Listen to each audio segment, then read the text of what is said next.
पूरे तरीके से हॉलीवुड में भी शायद इस तरह की कोई स्क्रिप्ट नहीं लिखी गई होगी, कोई पटकथा नहीं होगी जितने निर्दयी और शातिर तरीके से ये मोसाड काम करता है, जो इजराइल है वो काम करता है। और इस बार हैरानी आपको ये होगी जानकर कि अमेरिका नहीं चाहता था, अमेरिका के ना चाहने के बावजूद इजराइल क्या करना चाहता था और किस तरह से इस पूरी जो असैसिनेशन की, जो कत्ल की, जो पूरी साजिश थी, उसको कैसे बस्ट किया गया।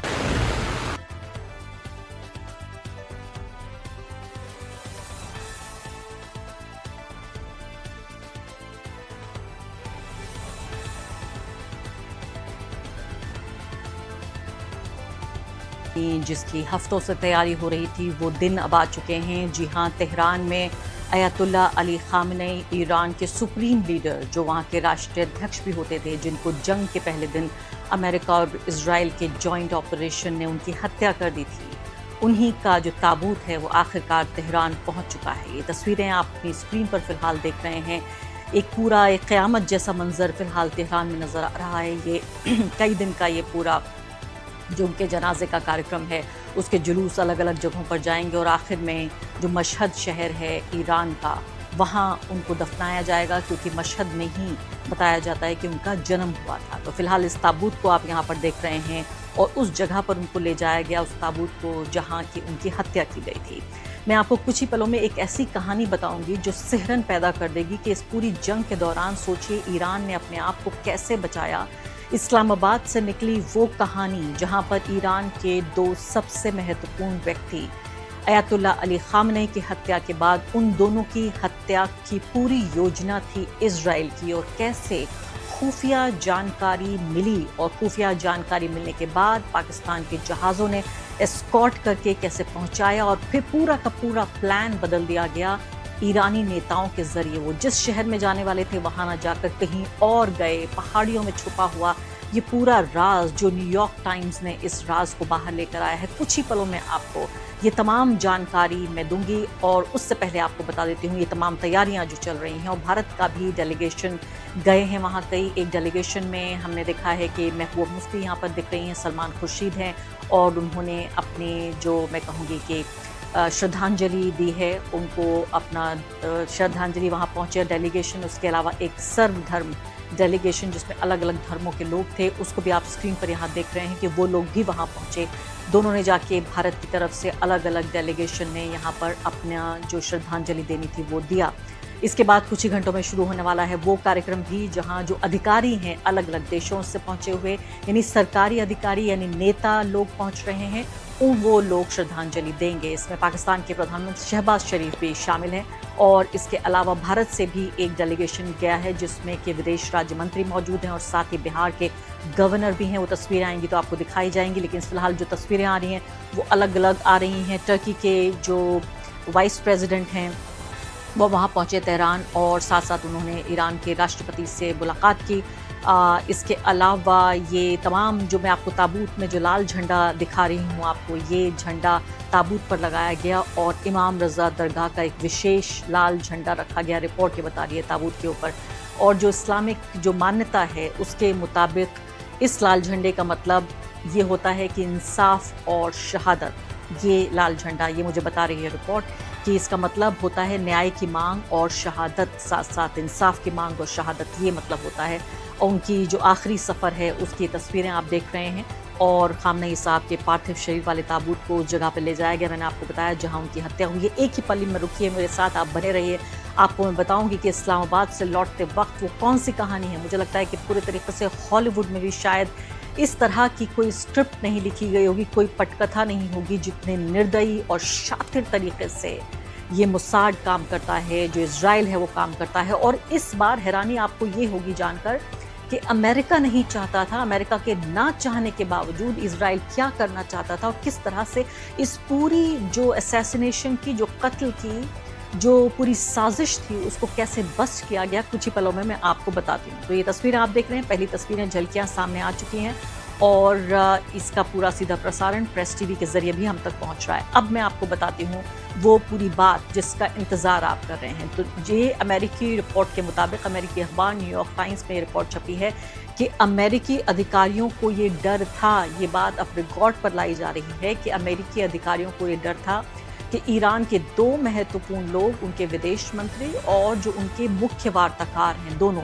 विदेश मंत्री अरागची और साथ ही गलीबाफ, इन दोनों की हत्या की प्लानिंग थी जब वो इस्लामाबाद से लौट रहे थे, तेहरान जा रहे थे। लेकिन फिर क्या हुआ, इसका पूरा खुफिया जानकारी इन नेताओं को मिल गई।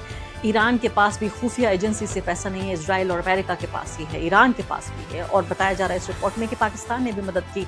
इस खुफिया जानकारी को कंफर्म किया गया और यही वजह थी कि ये तस्वीरें मैं आपको दिखा चुकी हूँ, लेकिन तब तक मुझे ये पूरी कहानी नहीं पता थी, न्यूयॉर्क टाइम्स में ये पूरी कहानी नहीं आई थी। इस तस्वीर को मैंने आपको दिखाया था किस तरह से हवा में, आपने देखा था हवाई क्षेत्र में, एयर स्पेस में पाकिस्तानी जहाज एस्कॉर्ट कर रहे हैं इन दोनों नेताओं को ताकि ये सही सलामत पहुंच सकें। कैसे इस पूरे षड्यंत्र का पर्दाफाश हुआ ये मैं आपको बताने जा रही हूँ। तो आप देखिए, अमेरिकी अधिकारियों को डर था कि बातचीत के दौरान इजराइल ईरान के जो टॉप लीडर्स हैं और टॉप नेगोशिएटर्स जो बातचीत कर रहे थे उनकी हत्या कर सकता है। इजराइल कुछ भी कर सकता है, इजराइल जो चाहे कर सकता है और अब तक करता रहा है। आपने फिलिस्तीन का पूरा दर्दनाक मंजर देखा है और आपने अब ईरान को भी 100 दिनों से आप देख रहे हैं कि ईरान के साथ क्या करने की कोशिश कर रहा है इजराइल। तो अब आगे सुनिए कहानी। जिन नेताओं का खतरा बताया जा रहा था, न्यूयॉर्क टाइम्स की रिपोर्ट कह रही है ईरान के विदेश मंत्री अब्बास अरागची और जो संसद के अध्यक्ष हैं मोहम्मद बगैर गलीबाफ भी शामिल हैं, जो कि मुख्य वार्ताकार भी हैं। और आपको पता है कि इससे पहले 2 महत्वपूर्ण नेताओं की हत्या भी कर दी। तो इजराइल का मकसद सिर्फ ये था कि पूरी की पूरी जो पॉलिटिकल लीडरशिप है उसको तबाह कर दिया जाए। और जो बातचीत इजराइल अमेरिका ईरान के साथ कर रहा था उससे बिल्कुल नाखुश था। और इजराइल ने, आप जानते हैं, ऑन रिकॉर्ड ये कहा था कि वो नहीं चाहते कि ये बातचीत हो, क्योंकि वो चाहता था कि ईरान में सत्ता परिवर्तन होना चाहिए, सरकार वहाँ की गिरा दी जाए, उसके बाद अपनी पसंद की सरकार वहाँ स्थापित की जाए, या इजराइल खुद ही अपनी सरकार वहाँ पर बना ले। इसके बाद ये था कि उनका मिसाइल का पूरा प्रोग्राम खत्म करना चाहते थे, न्यूक्लियर प्रोग्राम की अगर कोई पॉसिबिलिटी है उसको पूरी तरीके से तबाह कर दिया जाए और ईरान की पूरी लीडरशिप को मार दिया जाए। आपको मालूम है कि किस तरह से कई महत्वपूर्ण जो नेता हैं वहाँ के, जो पहली पंक्ति के नेता हैं, उन सब की हत्या कर दी और इन दोनों की हत्या करने का भी प्लान था। अमेरिका को ये डर था कि अगर ऐसा हुआ तो जो लोग बातचीत कर रहे हैं वो बातचीत टूट जाएगी। ऐसा नहीं है कि अमेरिका को कोई खास हमदर्दी थी, अगर हमदर्दी होती तो वो ईरान पर अटैक क्यों करता। उन्हें सिर्फ ये था कि वो बातचीत का हल निकाल कर शांति प्रक्रिया में हिस्सा ले रहा था और अमेरिका ये नहीं चाहता था कि जो सबसे अहम नेगोशिएटर्स हैं, वार्ताकार हैं, उन्हीं की हत्या कर दी जाए। तो अमेरिका को जब ये पता लगा तब जाके इस षड्यंत्र का पर्दाफाश हुआ।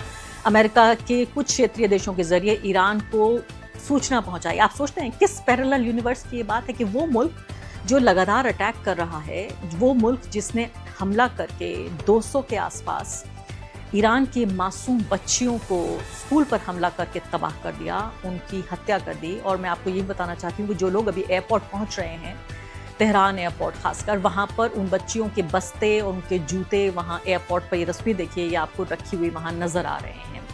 तो वो देश यहाँ पर गुप्त सूचना भेजेगा, खुफिया जानकारी भेजेगा, क्योंकि अमेरिका का जो लिमिटेड पर्पस था वो ये था कि फिलहाल जो लोग बातचीत कर रहे हैं उन लोगों को ना मारा जाए। रिपोर्ट ये कहती है कि इजराइल की शुरुआती रणनीति ईरान के लिए जितने ज्यादा टॉप लीडर्स हों उनको खत्म कर सके वो बनाने की थी। अमेरिका ये चाहता था कि बातचीत करने वाले नेताओं की जो सुरक्षा है वो बनी रहे और विमान को निशाना ना बनाया जाए, इसलिए सुरक्षा व्यवस्था बदलनी पड़ी। तो अब सोचिए, अब अगली रिपोर्ट जो मैं आपको बताने जा रही हूँ उसको ध्यान से सुनिए। तो आप ये सोचिए कि इस वक्त ये हुआ कि जब इस्लामाबाद से कतर की तरफ, यानी पाकिस्तान से कतर की तरफ जब जा रहे थे ये लोग, यानी दोनों नेता, तभी ये खुफिया जानकारी मिली और ये खुफिया जानकारी अमेरिका ने ईरान को दी। फिर पाकिस्तान ने जब इनको जानकारी मिली तो अपने जहाज, अपने एस्कॉर्ट्स भेजे हवाई क्षेत्र में, उनको एक एयर एस्कॉर्ट दिया, यानी कि हवाई सुरक्षा दी। उसके बाद इन दोनों नेताओं को जाना था तेहरान न जाकर इन लोगों ने मशहद गए लोग और मशहद में अपने जहाज़ को लैंड किया।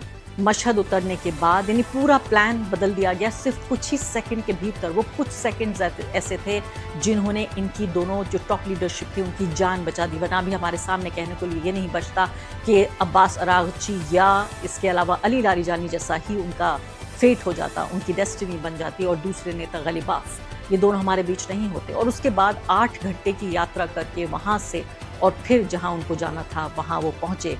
तो ये बताया जा रहा है कि 8 घंटे उन्होंने यात्रा की और उसके अलावा जो बातचीत में जो प्रतिनिधिमंडल जो डेलीगेशन शामिल था उसमें 70 लोग थे। ईरान ने पाकिस्तान और कतर के जरिए अमेरिका से ये भरोसा मांगा था कि इजराइल उसके जो नेगोशिएटर्स हैं उन पर कोई भी सीक्रेट अटैक नहीं करेगा।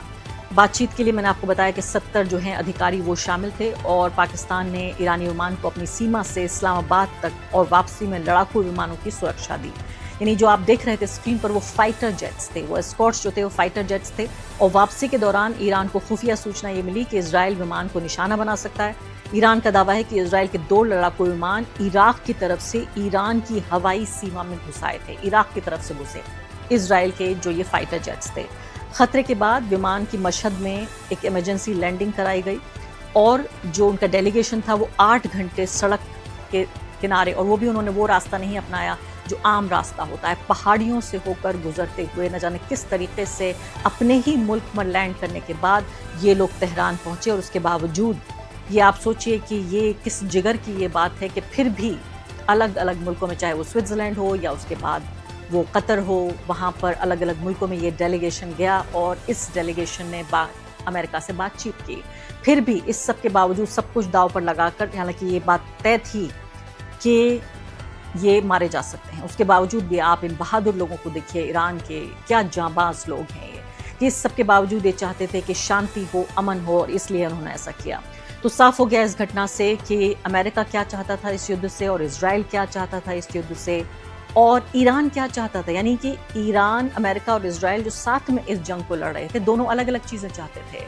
और जो शातिरपन है जो इजराइल का, वो आप देख रहे हैं कि उसकी बातचीत में कोई रुचि नहीं थी। वो सिर्फ ये चाहता था कि अमेरिका की मदद से इजराइल को हमेशा के लिए तबाह कर दिया जाए, इससे कम उसे कुछ नहीं चाहिए था।